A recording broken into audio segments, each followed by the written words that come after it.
And this is your next gaming news. Sorry, this one's late coming to you guys. It's probably going to be posted a little bit later this evening. It is Thursday, June the 11th, and I just got done watching PlayStation's State of Play address where they announced all the big announcements and showed off the hardware. Yes, we finally have a look at the console. It has finally been revealed. It's rather wild looking. It has some interesting lines on it. It's pretty much white with black interior, USB ports. It looks like it's mostly meant to be stood vertically from what I can tell. It's very difficult to say whether or not you should be able to lay it flat or not. I've seen one or two pictures floating around with it laying flat, but it looks like it's laying flat over where the disk drive is, which is kind of an odd choice. It looks like there's going to be two different revisions. There's going to be a physical edition, which actually has a disk drive, and then there's going to be a digital edition, which is not going to have that. So it will be download only. They also showed off a couple other things along with it. They have charging bays now that they're selling that are branded by them for the new controllers. They also have a new headphone setup that looks like it's going to be set up for this. They have a new HD webcam that's going to be sold with the system that looks like it could be pretty nice. And they also have a multimedia controller so that you can use it as a DVD player like you could before. All those are nice additions.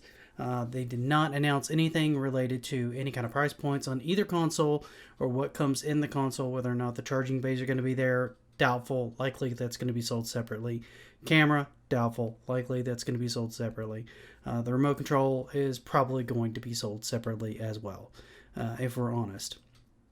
Past that, they also started off the announcement before they ever even showed the console, which they didn't even show until the very end of the State of Play. That GTA 5 is coming out on the PS5, which sounded really odd until they announced that anyone that owns the version on the PS4 is going to get $1 million in cash every day until GTA 5 launches on the PS5 if you own GTA 5 on the PS4. So, if you already own it on the PS4, you're going to get $1 million a day until it launches on the PS5, which is kind of cool. Why you would want to change it up on the consoles or if it's going to upscale to the PS5 is unknown at this time. I would imagine they're going to do a new release with like 4K textures and things of that nature so that you can play it in ultra high def. So my guess is you're going to pay another $30-$40 for the game. Whether or not that's worth it to you to continue to play GTA 5 is another story. The next thing that was announced is Spider-Man Miles Morales was announced this year for the PS5. I do believe that is going to come out this year. Looking at this trailer, it looks pretty amazing. It looks like it's done by Insomniac Games. The gameplay looks very similar to the last Spider-Man game that we got on the PS4. It looks like it's got Miles' skill set. It's got his ability to turn invisible. It's got his spider sting and all that goodness. It looks very, very promising. I am pretty excited for that one. They also announced a new Gran Turismo. This is going to be Gran Turismo 7. That's coming out on the PS5. I did not see a release date on that at all. Now, on that one, it looks like it's going to be released in the next year or so. If you're into Gran Turismo, this looks like it's going to be just as good as the last one, which I heard nothing but great things about. Now, the next thing that piqued my interest and that I'm kind of excited for is a brand new Ratchet and Clank game that's coming out. Now, my only caveat with this new title, which is called Rift Apart, is that I'm not totally sold on the fact that it would need to be done on the PS5. Other than the fact that it looks like they're making very, very good use of the SSD itself in order to transition you from one area to the other and make it feel far more seamless.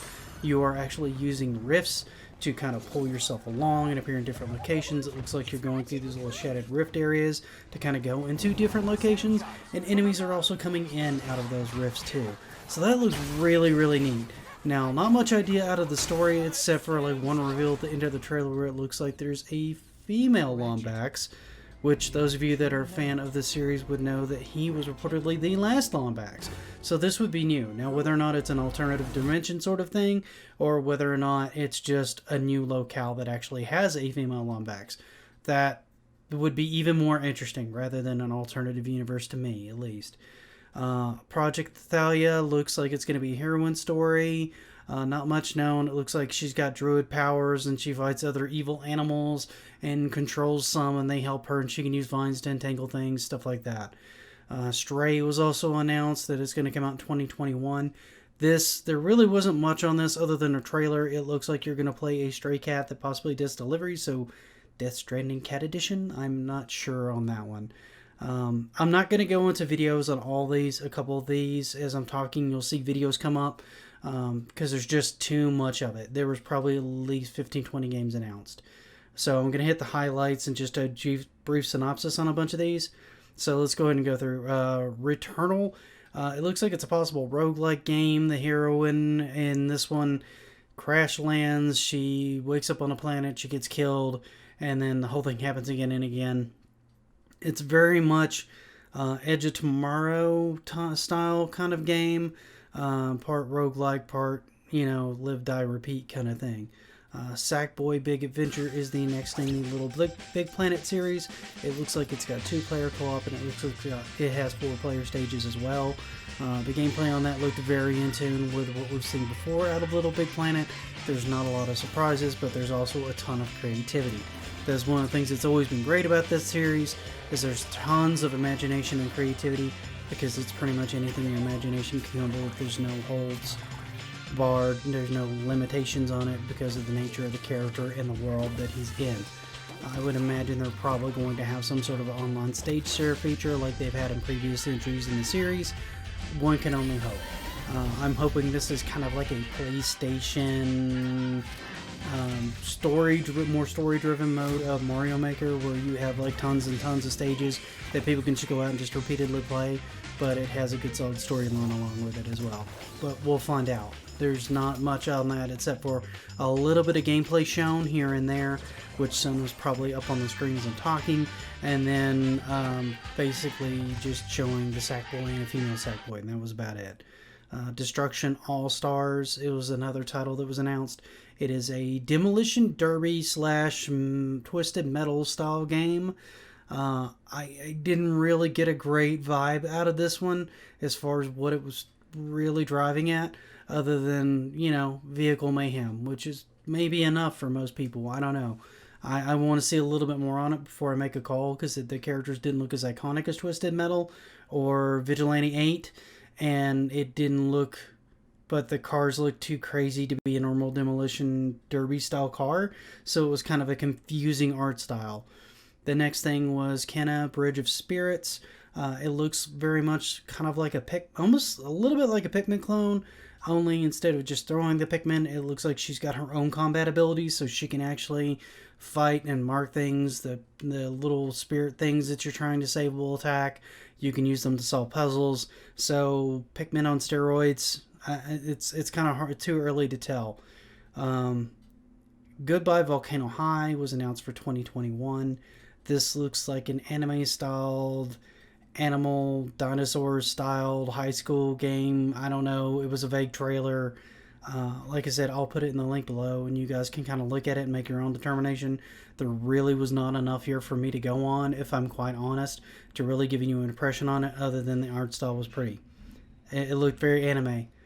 I don't know why it needed a PS5. It did not look like a game that would need a PS5. It looks like one that will probably come out, if they'll allow it, it's not exclusive on most consoles. Oddworld Soulstorm was announced. I'm actually pretty excited about this, because this is the last one that we've gotten since New and Tasty, which was mostly a remake of Munch's Odyssey. I think with a little bit of additions on it, but Soulstorm looks like it's going to be completely new, but it's going to be very much in the stylization of Munch's Odyssey, which was you pretty much save people, you can use them to help you do certain things. You're trying to save as many of your people as you can as you go throughout the stages. I loved Munch's Odyssey back in the day, so I'm super excited to see this one come out. I'm hoping it's going to be really, really good. That one's one to keep your eye on for sure. At least if you're in the same kind of camp of games that I am. The next thing was Ghostwire Tokyo. That's announced for 2021. That looks like it's a spirit detective / warrior type game. You can see into the ethereal plane and you fight monsters and stuff like that. It's very much first person. The Far Shore, it was an exploration type game. I didn't really get a good feel for that one. Godfall was a Gearbox game that looks part Devil May Cry and part Dark Souls, because the armor style and all that looked kind of Dark Souls. Gameplay looked a lot like Devil May Cry. Didn't get a feel for any of the kind of the story other than, hey, fight people and get cool armor. But no idea. A lot of these had in-game gameplay. Ratchet and Clank did, for sure. Sackboy Big Adventure did, for sure. Spider-Man Miles Morales had a little bit of renderings that were taken directly from the PS5. And some of that could have been gameplay. It was hard to tell, which could be a really good sign if it's that seamless between like cutscene and gameplay and it looks very similar. That would be amazing because it was really well done. Godfall had a little bit of gameplay, but what I saw didn't look too impressive. It looked kind of stuttery and jerky and slow. We'll have to see how that one develops. The next one was Solar Ash. It's coming out in 2021. It looks a little bit like a Journey. The art style is very cool, but I didn't get a very good feel for what the heck was going on. And Hitman 3 was announced for early 2021, January, a matter of fact. So this is going to be the third in the series of the Hitman games, and this is supposed to wrap up the current trilogy that they have going from the reboot that they did a little bit a while ago. Astro's Playground was also announced. I got nothing for this. It looks like it kind of uses the haptic and motion controls on the controller. It looked kind of forgettable, if I'm honest. Little Devil Inside looked kind of cute. It looked very paper mache, Nintendo's Paper Mario style with construction paper and the like. But it also looked like it had a weird twist, like you're inside another person kind of thing. Time will tell on that one. It's kind of hard to make a good judgment on it. It looked very creative. It did look fun. Did it look like something that really needed next-gen graphics? Probably not. At least not at first glance. Now, some of the stuff they're trying to do with it, with particle effects and some of the ray tracing and things like that, maybe. But my initial impression is that would probably look just fine on your PS4 or your Xbox. It didn't look like anything that was super next-gen.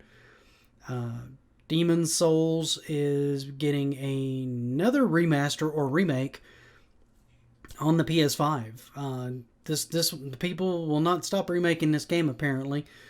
This already had a release on the PS4, and now it's going to have a release on the PS5. The graphics look astounding. I mean, it looks amazing. I mean, just breathtaking. And if you can stand to play the Souls-type games and you don't lose your mind, then I'm sure it'll be an absolute treat if you're up for revisiting it again.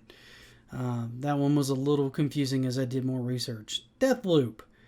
Deathloop looks kind of cool. I'm kind of really interested to see this. It's an assassin-style game that looks like it's part Edge of Tomorrow, very much like the previous one I mentioned, and Dishonored with kind of a 60s Shaft vibe. I mean, I kept wanting to go, Shaft! Nada! While I'm like watching the trailer. And matter of fact, I may have you saying that as you're watching the gameplay. But it looks like he's got a lot of telekinetic lifting, pushing, kind of force-like abilities, along with teleportation. It looks like it may be more gadget rather than mystical like Dishonored did.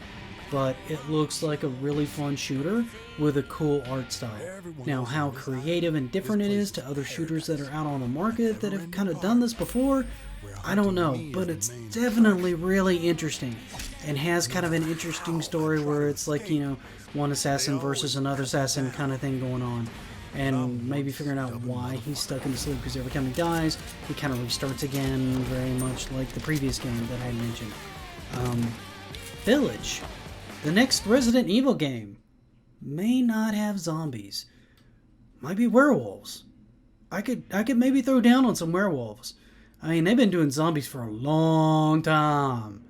So to see them do something that looks different than zombies is really cool. I mean, this could be the first really new thing as far as enemy type from them in a while. Now, okay, let me back that up just a sec.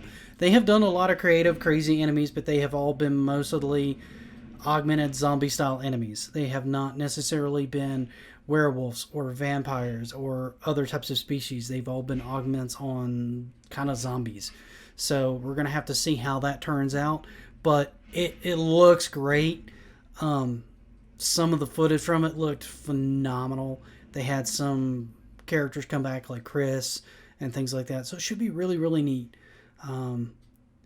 Pragmata, I didn't get a good feel for this.